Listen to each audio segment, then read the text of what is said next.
Okay, question for you. Which cell phone plan is actually cheaper? Company A, which charges a flat $34 a month plus 5 cents a minute, or Company B, which charges $40 a month plus 4 cents a minute? Seriously, think about this real-life dilemma for a second. The answer isn't super obvious, right? You might instinctively jump at Company A because that upfront cost is lower. But wait, what if you talk a lot? Without algebra, you're literally just guessing based on a gut feeling. But by the end of this explainer, you are not going to have to guess anymore. You're going to understand exactly how to translate any confusing real-world word problem into a simple, solvable mathematical formula. You'll know the core concept, the standard formulas behind it, and exactly how to apply them to save yourself time, money, and honestly, a whole lot of headaches. So let's dive right into the main concept here. We call it algebraic modeling. Now, I know that sounds super academic, but it's really just the process of figuring out your known quantities, defining your unknown variables, and translating words into math. Think of it exactly like translating a sentence from English into a foreign language. Math is literally just another language, and we're going to learn the basic vocabulary right now. And just like learning Spanish or French, we need a translation dictionary. What's really cool here is how simple these translations actually are once you break them down. If a problem says one number exceeds another by a, well, that translates directly to your variable x and x plus a. The word twice simply translates to multiplying by 2, giving us 2x.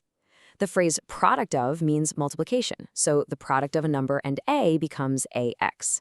Once you learn to spot these key phrases, the math practically writes itself. Now, let's connect this to real life, specifically to your wallet. When we model real-world costs, we're usually dealing with two distinct types. Over on the left, we have fixed costs. These never change, no matter what you do. Think of a daily car rental fee of $50. You pay that $50 whether you drive 1 mile or 1,000 miles. Then, on the right, we have variable costs. These change, they multiply, based on your unknown quantity, like paying 10 cents for every single mile you drive. So, how do we tackle a word problem without getting completely overwhelmed? Well, we use this super clear 4-step roadmap. Step 1, identify your known quantities. What numbers do you already have in your pocket? Step 2, assign a variable to your unknown. Usually we just call this x. Step 3, write an equation that connects them using our handy translation dictionary. And step 4, solve it and explain the result in regular words. It really is that straightforward. Let's make this easier with an example. Let's actually apply our 4 steps to model those 2 cell phone plans from our hook. For Company A, the total cost equals our variable cost, which is 0.05 times x minutes, plus our fixed monthly cost of 34. For Company B, the total cost equals our variable cost of 0.04 times x minutes, plus the fixed 40. Now, you might be wondering, and honestly, this is a really common question, why do we so often set these 2 equations equal to each other? Well, the reason is that setting them equal allows us to find the exact break-even point. It reveals the precise number of minutes where the bills from both companies are absolutely identical. Let's actually watch this formula solve step by step. We set 0.05x plus 34 equal to 0.04x plus 40. To isolate x, we're going to subtract 0.04x from both sides. That leaves us with 0.01x on the left. Then we subtract 34 from both sides, which leaves 6 on the right. Finally, we just divide 6 by 0.01. And boom, x equals 600. That is our magic number. If you talk for exactly 600 minutes, both plans cost exactly the same amount. So if you know you average more than 600 minutes a month, Company B's lower variable rate makes it the cheaper option. But if you talk less, Company A's lower fixed rate is definitely your best bet. Look at that. You just modeled a real-life scenario to make a perfect financial decision. All right, let's do a quick pop quiz to keep our brains firing before we tackle the next concept. What standard math formula do we use to calculate travel distance? Take a second, picture it in your head. If you said D equals RT, you hit the nail right on the head. Distance equals rate multiplied by time. Now that we understand the basic idea of algebraic modeling, let's move over to standard formulas like this one. These formulas act as massive anchors for solving much more complex real-world problems. Here is a slightly trickier new problem about a daily commute. Let's say it takes Andrew 30 minutes to drive to work, but 40 minutes to drive home because his speed is 10 miles per hour slower in evening traffic. So how far does he actually drive? This brilliantly illustrates why setting up a table is so incredibly helpful. We can neatly organize the distance, rate, and time for both the morning and evening trips. Notice how we represent his unknown morning rate as r and that slower evening rate as r minus 10. But hold up, wait a second. This is absolutely crucial. Think back to the time column from that table. Notice how it used fractions like 1/2 and 2/3 instead of 30 and 40? Why is that?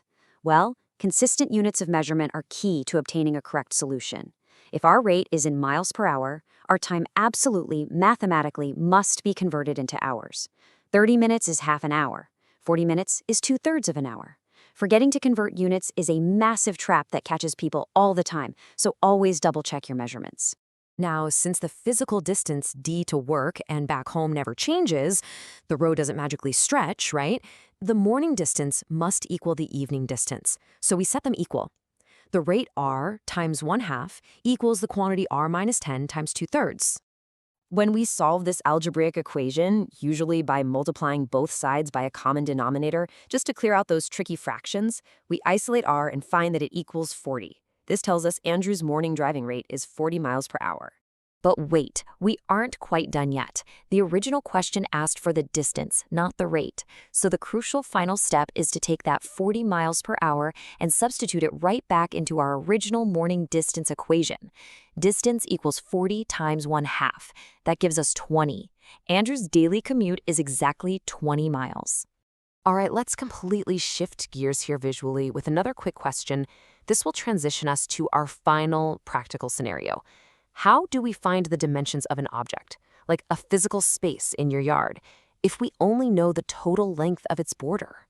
To pull this off, we rely on another tried and true standard formula, the perimeter formula.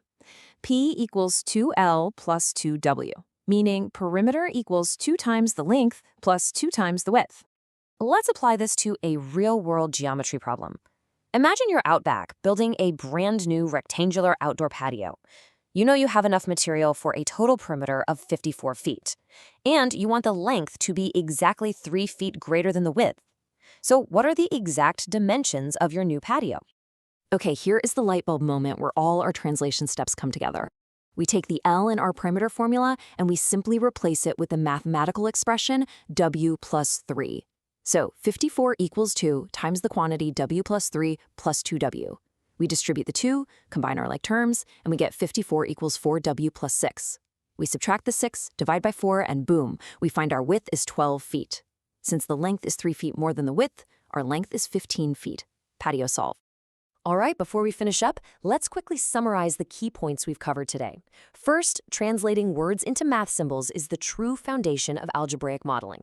Second, when looking at real-world costs, always separate your fixed costs from your variable costs. Third, use our simple 4-step model to build your equations so you never get stuck staring at a blank page. And finally, leverage standard formulas like distance equals rate times time and the perimeter formula to really anchor your calculations. I want to leave you with this final, genuinely empowering thought. Math is just another language waiting to be translated. If word problems usually give you anxiety, I want you to just remember this. You aren't trying to do impossible, complex calculations in your head. You are simply acting as a translator. Once you turn those tricky English words into a simple math equation, the hard part is completely over. But you know what? Linear equations are just the beginning of what algebra can model. If we can model a cell phone bill perfectly today, can we model the exact trajectory of a rocket launching into space using quadratic equations tomorrow? Oh, absolutely. Join me in our next explainer as we take algebraic modeling straight to the stars. You definitely